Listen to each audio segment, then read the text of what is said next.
Lots of fans out here, huge fans. I'm a season ticket holder to the Houston Texans, and so I love my football. But at the end of the day, isn't it important for fans to understand that this is a business? It's incredibly important for our fans to understand that because it's important for our players to. Right now, we're in a lockout situation because the owners have shut down that game and taken it away from our fans and from our players.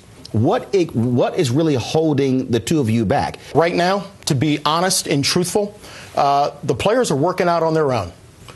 Whether it's Texas, New Orleans, Washington, or Green Bay, the players are working out on their own because they love to play football. What are the sticking points in terms of right now? Well, right now we're out of work. The sticking point is there's a lockout by the owners that is only there because they don't want to bargain on a level playing field. The issues that divided us in the past before we decertified, the critical one was that for the last 20 years we've split the revenue approximately 50-50. Between players and owners. Before we decertified, the owners wanted a fundamental shift in that 50-50 split. And they were unwilling to demonstrate by showing us audited financial statements or any other audited proof that they were suffering. What jumps out at me, and I've always had this contention, that you have all of these owners, all of these sports owners with these taxpayer-funded stadiums.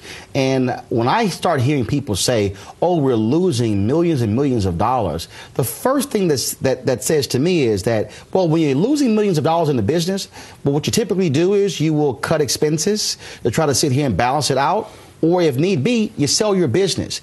Do you buy the poor mouthing from the owners that, oh, we're in a tough financial strait? You know what the answer's coming. No. And to actually add a finer point to that, none of the owners, just to make it worse, because your point is directly relevant.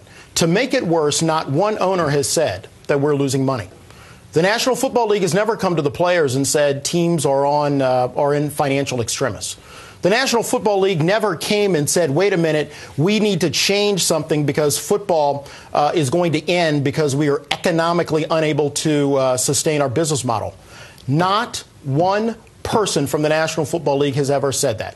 I have to ask you this question as it relates to the health issue in the NFL. We've seen numerous stories, Real Sports with Brian Gumbo. We've seen ESPN Outside the Lines. We've seen newspapers, magazines, online talk about the health crisis. That is players dying at an earlier age. Yeah. We see the whole issue of brain injuries. We look at Dave Dorson, who committed suicide. They've studied his brain. It showed the kind of trauma. And so from a player standpoint, when you hear we want 2 more games, is that simply flat out a non-starter, not going to happen? When you look at the health crisis affecting these players, because the average fan is going, hey, I want to see ball, but they don't see guys not being able to walk and play with their children when they're 40 years old. Well, and again, you've hit the nail on the head. I go to probably about 30 to 40 alumni events, former player events a year. I see their wives who say that their husbands are slower, that they have migraines, that they fear the early onset of dementia. These are guys in their late 30s, early 40s. Late 30s, early 40s. So when it comes to the issue of the players' health and safety, about 2 years ago I said something that a number of owners for some reason thought was controversial. I said that the health and safety of our players is non-negotiable. It's non-negotiable. Our players play for approximately 3 years. We're still in a system where there is no guaranteed health care for our players for the injuries that they suffer playing football. That's the truth. If something happens to a player and he's injured, he has to file for workers' comp, the same workers' comp system that is in place when accidents occur in the normal workplace. You have to play for 3 years before you get any post-career health care. And the average career is about 3.2 years.